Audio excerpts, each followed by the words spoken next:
As a result of the recent economic downturn, Ontario's employment landscape has been significantly changed. Workforce Planning Ontario, formerly known as the Local Boards Network, has played an important role in Ontario, providing local labour market information to their community partners and facilitating projects geared towards improving workforce conditions across Ontario.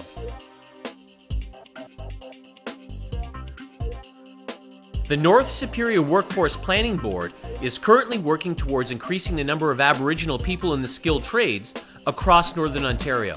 Northwestern Ontario as a whole is really going to be doing a lot of work in the north because of the mining. And the Aboriginals are very unrepresented in the workforce. And part of it is they haven't had the opportunities to get in with the trades. So that's what we're working at to help them get in the trades. Because with our board, we've had a series that we call Mission Employability. These are one-day events that we've had, and we've had 4 of them.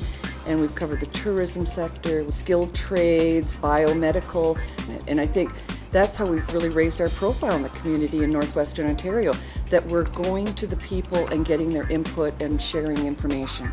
And we are grateful to the government for giving us the resources to do this.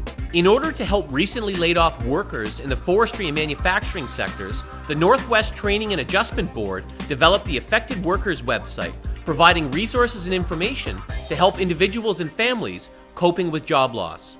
Well, I guess the forestry industry is huge, and our board has done what we can to help affected workers to assess their skills, see what they have that's transferable to other industries so that they don't feel they have to leave their communities to seek employment elsewhere.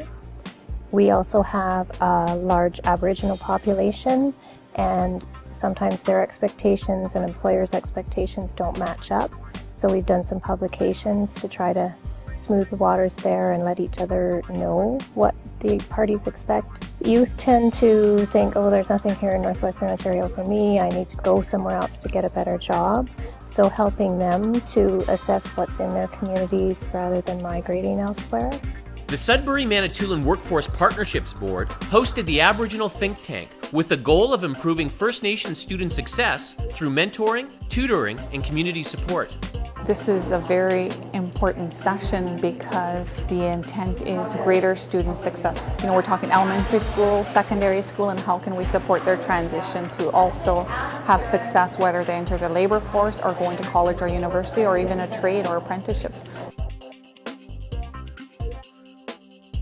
It was Oscar night in Peterborough, skilled trade style. The judges are all industry professionals, and they're rubbing shoulders with them for 2 or 3 days. And in fact, we've actually had some success in some of those people hiring students that are in the competition as apprentices later on. What we're trying to do is promote all the skills trades, as we know that there'll be a huge shortage in Ontario.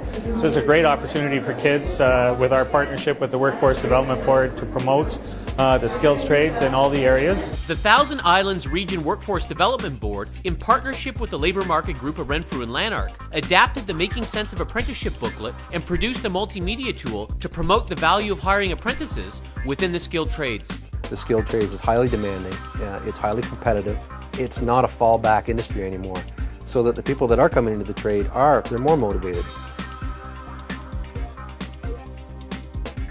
The Peel Halton Workforce Development Group, in partnership with the Toronto Workforce Innovation Group and the Workforce Planning Board of York Region and Bradford West Gwillimbury, explored training and employment opportunities related to the green economy.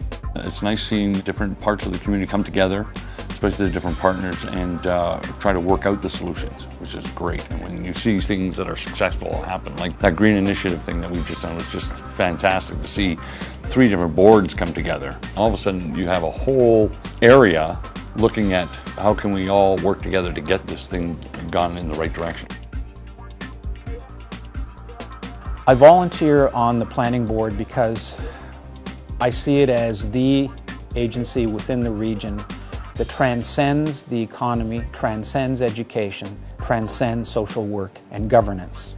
It's got a great reputation locally, people listen to it, and we listen to the community. The Workforce Planning Board of Grand Erie recently published a study that revealed manufacturing still represents 20% of local employment, even after 2,000 employees lost their jobs, proving that manufacturing still has a strong presence in the area.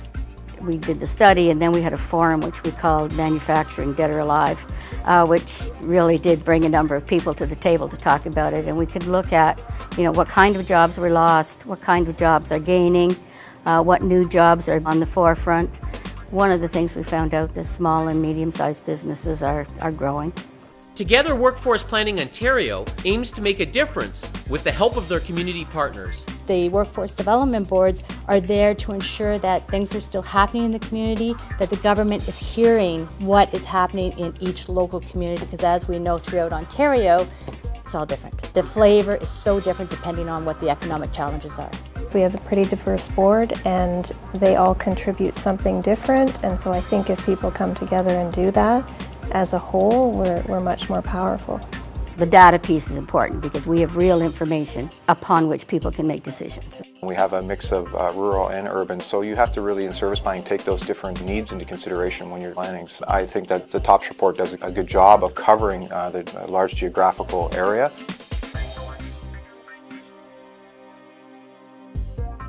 To learn more about workforce development projects in your region, please visit the Workforce Planning Ontario website.